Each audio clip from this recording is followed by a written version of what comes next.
Hello and welcome to Screen Films, where we usually analyze movies and genres and discuss them, and every so often doing a movie review. Today I wanted to discuss Terrifier 3. Terrifier 3 literally just came out. It came out on the 11th of October, and if you couldn't tell, is the third movie in the Terrifier series, if you're just counting Terrifier movies. So overall, how I'm going to do this is I'm going to do a non-spoiler section and then do spoilers, which is part of the stuff that I like, and then end it off with some things that I didn't like or some things that kind of threw me off. So to start out simple, just like I did in my last movie review, the movie is really good, generally. I mean, if you just needed something quick to look at for a quick review, generally the movie is good if you like horror movies. I definitely think it is the second best in the Terrifier series, right behind the second one. Mostly that's just my opinion, but I'm going to be pointing out a few things that are going to kind of reassure why I think it's the second best in the series. The movie is very gory and has disgusting scenes and very violent in that way, just like the first two movies, so you can definitely tell it's not meant for everyone. So if you're kind of squeamish with gore and more of excessive body horror in a way, stay away from this movie. I haven't heard as many reports as people throwing up and fainting and leaving the theater as much as the second one, but it's also been like not even a week since the movie's been out, so I guess we'll see what happens. It has beaten Joker 2 in the box office. That's good. Very good. And it is the #1 box office movie as of now, mostly within this month. So, very good. Congratulations, everyone who worked on Terrifier 3. Very good job. Very impressive, especially with your budget. That's very unique and really cool to see that you beat, or that have been throwing millions of dollars into their projects, and you're just able to top it all off just by having a really cool fan base. The movie had a $2 million budget, which, again, comparing it to like Joker 2, Terrifier 3 had a $2 million budget, while Joker 2, I don't know French, so I'm not even going to attempt to saying the foie la deux or something. There's my attempt. That movie had a $200 million budget, which is like 10 times the amount or something. It's way more than what Terrifier 3 had, and a lot of people hated it. This movie is a very good way of saying less money is more, mostly because everything has to be crafted in a specific way on a good cheap budget for it to work, which it does. So as of now, it's a 76 Fresh Tomato score, which is really cool to see, and an 89% audience score, which is really impressive for not even like the first full week. And then as of now, it also has a 7.1 out of 10 rating on IMDb, which is really good for a horror movie. So with that all in mind, I'm going to start transitioning into the more spoiler section. If you don't want to be spoiled by it, and you just really needed a quick overlook, movie is good. If you like lots of gore in your movies, definitely see this. If you like the first two Terrifiers or the All Hallows Eve, definitely watch it as well. You won't be upset when you watch it. So to start off with the more spoilery-ish section, we have a really good cast in this movie. We have Lauren Levera coming back to play Sienna from Terrifier 2. Fantastic job, I will say. No simping. We have Elliot Fulham coming back to play as Nathan, and he also does a really good job. And then we also have the one and only David Howard Thornton coming back to play as Art the Clown. We also have Samantha Scafidi coming back to playing her role as Victoria. So the four main characters do a really good job in this movie, acting, playing their creepy roles and whatnot. Very good job. The movie does really good on showing the mentality of survivors after a very tragic incident. Like, you know, Sienna and Nathan are still kind of dealing with the process of what happened during Terrifier 2, and they show that really well with Sienna seeing, you know, her dead friend from the last one, and then Nathan kind of freaking out a little bit. It does a really good job on kind of sometimes overdoing it, but as well as kind of proving to the point that these characters are still healing from the last movie, and they've changed from the second movie as well. I will say this third act in this movie is way better than the third act from Terrifier 2, mostly because there's more stuff happening. 2 to 3 or so more people die at the end of this movie than in Terrifier 2. Terrifier 2 had, I think, 2 people die and then kind of dragged it out a little bit. It felt a little bit too long, whereas this one kind of felt faster. It cut to the chase very well. The transition to the third act in this movie is a little weird. When I saw it, I didn't really realize we were going into the third act until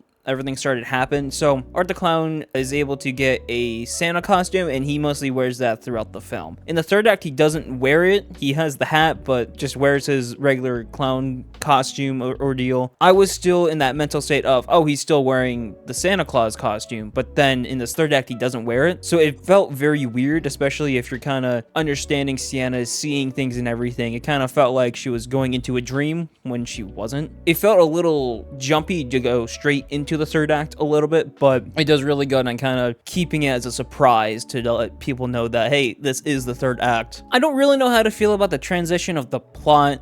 So, a quick rundown. From Terrifier 1, it didn't really have a plot. It was just showing that Art the Clown is a terrifying being. And it really shows that Art the Clown is just this random dude who doesn't, have a reason of doing it. He's just doing it, and it's just chaos. Like Joker, he's an agent of chaos. And it does really well. The second one, they start toying with stuff with Sienna's and Nathan's dad being, possibly being Art the Clown or not, which isn't, but then trying to being like, oh, we're gonna add demons and stuff into this third one. It gets very weird. I think it's okay, but definitely as comparing it to the first one, it definitely feels a little off-putting just because it's a weird transition, but it also does help explain why Art can't die. So I don't really know how to feel about the transition of plot from the first one just being a random dude who's just there to cause chaos in the world to the second and third one start to intertwine the ideas of demonic possession and everything. It's overall okay, but you definitely have to mentally reprocess that we're talking about demonic possession and demons and gods and stuff in Terrifier instead of an agent of chaos killing just random people. But I will say the ending does help set up the next movie decently well. It's kind of a Infinity War ordeal where someone dies or whatnot and the main character is kind of mentally lost. I guess they feel bad and they promise to do good next time or something really basic. I'm not trying to really spoil it, but it definitely does a decent job at setting up the fourth and possibly final movie. I've seen 2 articles that one says that the fourth one is the final one, and then the fourth one might not be the final one because Damien Leone's mind is just chaos. So who knows how many he's willing to make to get this character still showing and killing people.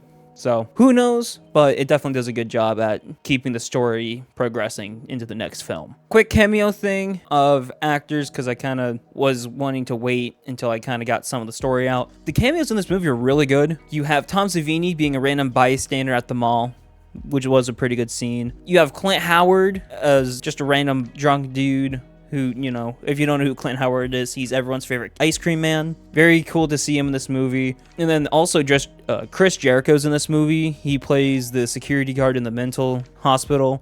He was in the second one, but he somewhat does a little bit more in this one. So there you go. Yeah, Chris Jericho's in this movie for all you wrestling fans.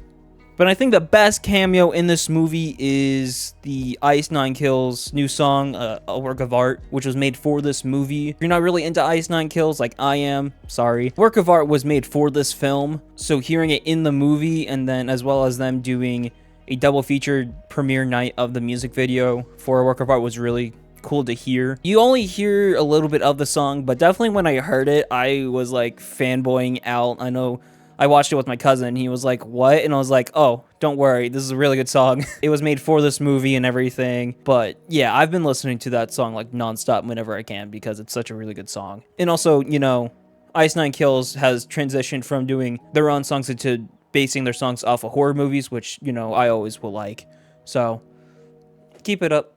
And then I guess now to quickly finish my complaints about the movie. So some things I did have that were small complaints is I kind of feel like this movie came out a little bit too soon, mostly because the movie is set during Christmas time. It definitely feels like maybe a month too early, but it is kind of understandable since they might be pushing for a Christmas release of the movie for it to get into everyone's homes in digital and whatnot. So realistically, it makes sense for them to release in October, but definitely felt a little weird watching a movie that's set during Christmas, or even a Christmas movie if you really want to call it that. And hearing Christmas music in October kind of threw me off, and I got PTSD of Mariah Carey. So I mean, it depends on who you are if you really like Christmas or not, or if it came out too early for you. There you go. definitely feels a little bit too early for me. And then something that I actually didn't really enjoy about the movie is the feel of it. Terrifier 1 and Terrifier 2 have a feel to it with kind of what the camera they used. I don't know entirely what camera they used without doing research, but it felt indie film-like. And then this one, since they got a bigger budget, it felt more professional. So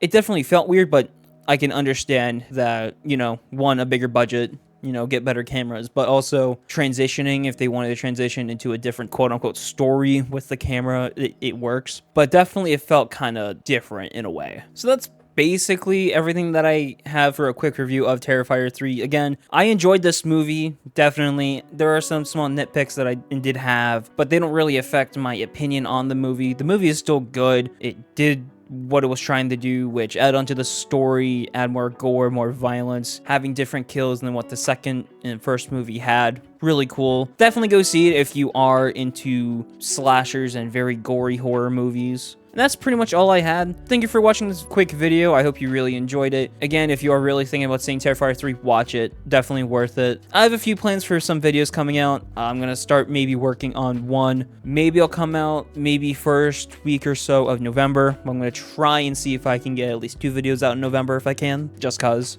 So, if you enjoyed this video, please like and subscribe, share it with others. If you know anyone who would be interested in watching Terrifier 3, or even yourself, you know, share it with other people, kind of get this channel growing a little bit more. And then, as always, I'll see you next time. Bye.